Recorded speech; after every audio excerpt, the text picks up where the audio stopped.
Are you dealing with underperformance and somebody said, this is because I'm neurodivergent, and you're wondering what's really going on here? It's a question I really commonly get asked, and it's usually, here's a specific example of something someone's not doing or mistakes they're making, and they come to me and say, is this really because of their ADHD, which is what they've told us it is? And this question is really interesting, and it's why I did a deep dive and academic study into neurodiversity, because I wanted to understand this too. And that's why I'm going to explain in this video exactly why, yes, this is their ADHD or other neurodivergent condition, kind of insert here.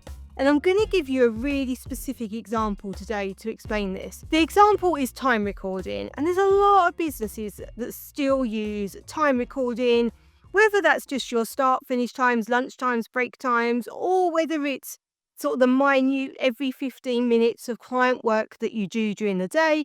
But why might somebody who ordinarily is good at their job, they do the other things okay, but they just don't submit their timesheets? They really struggle to do this, and they're telling you, this is my ADHD, my dyslexia, whatever it is that they're explaining to you, and you're thinking, but why? This is the simplest task, and that's why it's such a good example. From a company manager point of view, you're just seeing the challenge as the time recording needs doing and it's not being done. Simple as. However, when we look at what this challenge really is, what's going on underneath, and this is what we do in things like workplace needs assessments, we look at what's really going on to explain what the challenge is, what the barrier is to completing this task. So let's look at time recording. It's fundamentally a boring task. Out of everything else we do, I've been there, I've had to do time recording. It's just an admin task. It's fun, it's boring, and there's no real incentive to do it. The what's in it for me question. So ADHD, for example, motivation with ADHD is very much, we're motivated by the activities that we've got an interest in, that we've got something, there's something in it for us. And time recording just doesn't have that. The situation is often very, very different when the time recording is directly related to wages. I.e., if you don't submit this, you won't be paid your wages. We have a lot less problems with time recording being submitted in those industries than we do in those where the time recording is an admin task that sits alongside the salary. Another barrier to time recording may be the overwhelm of doing the task itself. So it just feels a lot. So I've got to open up the system, log into it. I've then got to remember all of the things I've done. I've maybe got to find this client code or that project code. There's a lot to it, which makes it feel like a huge task. And often what happens is it feels like a huge task today, so I don't do it today. I think, oh, I'll do it tomorrow. Tomorrow, it's now an even bigger task because I've got yesterday's as well as today. And of course, yesterday's is even further away to try and remember what I was doing. So it mounts up to this overwhelming big task. And then the other barrier that I think goes really hidden and unnoticed is not directly about the task of time recording, but it's fundamentally about the idea of time and recording. So with ADHD in particular, dyslexia as well, and others who are neurodivergent, time blindness can be a real struggle. And this is that inability to see time, to estimate time.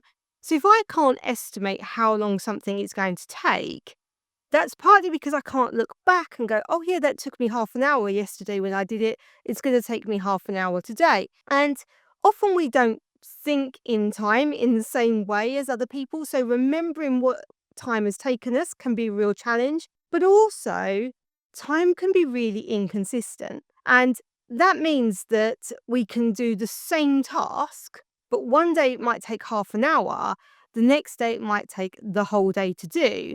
And so on the time recording, that's going to look really odd and also doesn't really represent what we've been doing, because if the next day it takes me a whole day to do the task that yesterday I did in half an hour, then that's probably because I've spent time doing other things, procrastinating, often productively procrastinating, which means the tasks, other things have come into play. And that then adds to this mix and complication of, well, what was I doing at that time? Because actually, while I was doing that, I was also thinking about that. And then I came up with a solution for that. And all of these things were happening at the same time, which now means, well, how do I record that 15 minutes? Because actually, I had 3 clients work on the go at the same time in my head. And oh, yeah, and I also went and grabbed a coffee whilst I was at it. And this fundamentally for me is one of the biggest reasons why I don't time record in my business. I don't sell time. And I think actually we should step away from managing time in that way, because aside from ADHD, there's a whole lot of challenges around time. And for example, the more I do a task, the quicker I might get at it. And then why does the client that gets it in sort of 10 experiences time, when I can do it quicker, get the advantage? Why is it that the person that's more experienced can do these things quicker, then would charge less for the same? Right, the whole lots of questions.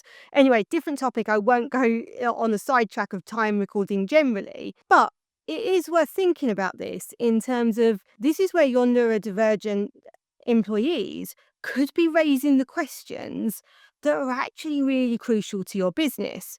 So yes, we can look at some specifics that might help somebody with time recording, and I will in just a minute go into some of those. But those specifics are about helping an individual to do the task they are always going to find challenging. We are not going to be able to give you a fix for somebody who finds this particular task challenging, but we can give some things that will really help enable them to do it. But this might be your neurodivergent person saying, why are we doing this? Is this really the right thing for the business? Should we be challenging the status quo? I know time recording has fundamentally always been a part of the consulting industry, but why? Why are we selling time and not outcomes? Particularly as the world changes, we can speed up what we do often. As we get more experience, we do things quicker. And it could often make a client feel not that great, actually, and sort of assessing how long it's taken someone to do something when you're selling time rather than selling a product or an outcome. So it's always worth really listening to your neurodivergent staff, because they are the people who are questioning the status quo. They're the people that are saying, we've always done it like that, but do we really need to carry on doing it like that? There could be some competitive advantage in that. Now, if you really need to do time recording, you need to help and support somebody over that hurdle of doing their time recording, here's a few tips that might help. So, time blocking. Blocking out time and saying, on Friday afternoon, this is my admin time. In this time, I'm going to be doing my time recording, and you block that out so you know that you're chunking through all of your admin time in that. It might be making the system simpler, so reducing the amount of logging somebody needs to do, enabling somebody to note things down as they go along much easier, connecting the dots on systems if we can. I know often we've got systems deeply embedded which are hard to do with things like this. We could look at administrative support. So is this individual really needing to do their time recording? Is there something that they can do to sort of to keep notes as they go along? And actually somebody else transposes that into the time recording system might be one way to look at it. Buddy, so body doubling is often referred to. So perhaps you've got sort of 2 people who say, look, Friday afternoon, we're going to make this our time recording time. Both people are like, right, come on, we're going to do this. We sit down, we do it together. And we've got that focus then, so we've got that support, and often that works really well for people to sort of just get over that hurdle of that overwhelm, and they do I really want to do this, the motivation. You've got somebody there watching you, supporting you. That can be really, really useful. Even if you are going to block time out in the calendar, you need to make sure you've got reminders on. This is going to like blow up in your face and tell you you need to be doing this now, because really easy to flick away a reminder because you don't want to do it, or you're hyper focused on something else. So that can be a real challenge. Something that's in your face. So for me, I have to have things literally there, visible, so that I can see it and it helps me do it. It's why I have multiple monitors, as many monitors as I can get. If I've got a system that I need to record things on regularly and update regularly, I want that open on a monitor, so it reminds me as I'm going along to sort of click in there, record something, update it. That can be really useful. So a specific monitor for this thing, rather than it being something that's closed that we forget about and all of a sudden we have to be doing it. These are all tools and techniques that can really help somebody to overcome that hurdle of doing time recording. But again, I've just come back to this is where we need to look at, is it reasonable adjustments we need, which is the bare minimum, which is looking at tools, supports to enable somebody to do the task? Or do we look at inclusion? Do we look at rethinking the way the world looks? Do we think about challenging the status quo and saying, do we really need to be doing this task? Is there a different way we could be doing it? This is exactly the sort of question I get asked when I'm doing workplace needs assessment. And often managers, organisations are coming to me because they're looking for a quick fix for an individual. And yes, I can make the suggestions of the tools, I can recommend supports for people. But this is also a really good opportunity to listen to people and actually step back and think, is this the right thing to do? Is there a different way to be doing this? Can we look at this differently as a business? And there are huge competitive advantages in that. For more on how to support your neurodivergent employees, check out my free guide, link in the description below, and check out this video next.